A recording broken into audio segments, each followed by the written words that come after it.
नमस्ते दोस्तों, स्वागत है आपका आपके अपने YouTube चैनल ट्रेंडिंग स्टॉक्स में। कल 17 दिसंबर ट्यूसडे का दिन, कल के दिन के लिए हमने 3 स्टॉक्स को आइडेंटिफाई किया स्विंग ट्रेडिंग के पॉइंट ऑफ व्यू से। चलिए वीडियो शुरू करते हैं और तीनों स्टॉक्स का एनालिसिस देखते हैं। सबसे पहला स्टॉक है जेबी कैम फार्मा। जेबी कैम फार्मा हमने क्यों सिलेक्ट किया देख लीजिए।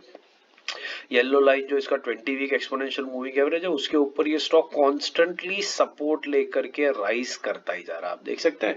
और जो ब्लैक लाइन है इसका 50 वीक एक्सपोनेंशियल मूविंग एवरेज, उसके ऊपर वंस इन अ वाइल ये स्टॉक आकर के सपोर्ट लेता है। जैसे आप यहाँ पर देख सकते हैं, बस वैसा ही एग्जैक्टली यहाँ पर भी सपोर्ट लिया है और यहाँ पर भी डेढ़ एक महीने पहले सपोर्ट लिया है। तो अच्छा खासा 50 वीक एक्सपोनेंशियल मूविंग एवरेज पर कंसोलिडेट करने के बाद ये स्टॉक ऊपर की तरफ मूव कर रहा है। और अब मूव करने के बाद में बेसिकली स्टॉक ने क्या किया, यहाँ कंसोलिडेशन किया, ये ब्रेकआउट दिया और फिर अब 20 वीक एक्सपोनेंशियल मूविंग एवरेज पे रीटेस्ट कर रहा है। और ये रिट्रेसमेंट करने के बाद में ये स्टॉक धीरे धीरे ऊपर की तरफ ही इंचअप करेगा। और जैसे ये इंचअप करेगा, यहाँ से हम हमारा 5% का टारगेट इसमें से निकाल देंगे। और एग्जैक्टली इसी रीजन से हमने इस स्टॉक को सिलेक्ट किया है। तो इसका जो 20 वीक एक्सपोनेंशियल मूविंग एवरेज है वो और 50 वीक एक्सपोनेंशियल मूविंग एवरेज में 4% का गैप है। तो इस 4% की रेंज में हम कहीं पर भी इसको पकड़ने की कोशिश करेंगे। तो 1740 जो इसका 50 वीक एक्सपोनेंशियल मूविंग एवरेज है, वहां से लेकर के 1800 की रेंज में बाइंग करने की कोशिश करेंगे। 5% का टारगेट रहेगा, 720 के नीचे स्टॉप लॉस लगाएंगे। दूसरा स्टॉक है Jindal steel and power. Jindal steel and power हमने क्यों सिलेक्ट किया, वीकली टाइम फ्रेम पर देख लेते हैं।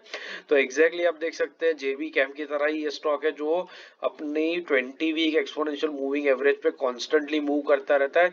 वंस इन अ वाइल अपने 50 वीक एक्सपोनेंशियल मूविंग एवरेज पे सपोर्ट लेकर के बाउंस बैक करता है। तो रिसेंटली स्टॉक ने यही से बाउंस बैक दिखाया है। और यहां पर आप देख सकते हैं कि कैसा अच्छा खासा कंसोलिडेशन कंप्लीट करने के बाद स्टॉक ऊपर गया और अब रिट्रेस कर रहा है। तो बस यहीं पर इसके 20 वीक एक्सपोनेंशियल मूविंग एवरेज पर हम स्टॉक को पकड़ने की कोशिश करेंगे। तो ये जो लेवल है, इस लेवल के ऊपर 951 का जो लेवल है, उस लेवल पर बाइंग करने की कोशिश करेंगे। और यहां से स्टॉक जो बाउंस बैक दिखाएगा उसमें हम हमारा 5% का टारगेट निकालने की कोशिश करेंगे। तो लेवल जो है वो स्क्रीन पे है, नोट कर लीजिए। 951 से 969 की 2% की रेंज में बाइंग करने की कोशिश करेंगे। 5% का टारगेट 942 के नीचे स्टॉप लॉस लगेगा। तीसरा और आखिरी स्टॉक है जेएसएल।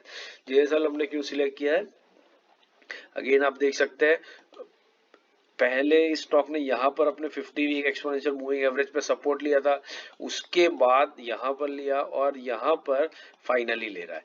यहाँ पर आप एक और चीज नोटिस कर सकते हैं कि एक डब्ल्यू पैटर्न भी स्टॉक ने बनाया। देखिए, यहाँ नीचे आया, ऊपर गया और ये डब्ल्यू पैटर्न, और डब्ल्यू पैटर्न बनाने के बाद में ये लेवल को रीटेस्ट कर रहा है और यहाँ से ऊपर की तरफ भागेगा। तो बस इसी पॉइंट पर हम एंट्री करने की कोशिश करेंगे इस स्टॉक के अंदर में at 20 week exponential moving average.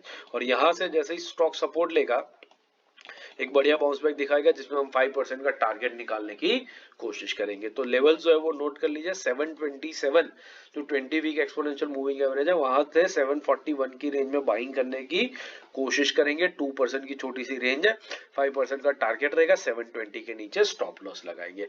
आशा करता हूँ ये स्टॉक सिलेक्शन का लॉजिक आपको समझ में आ रहा है, पसंद आ रहा है। पसंद आ रहा है तो वीडियो को लाइक जरूर कीजिएगा और चैनल को अपने दोस्तों के साथ शेयर भी जरूर से कीजिएगा। बाकी इंट्राडे स्विंग पोजिशनल के वीडियोस मैंने रख दिए, इनको देखिए, सीखते रहिए, मार्केट से पैसा कमाते रहिए। Thank you and have a great trading day tomorrow.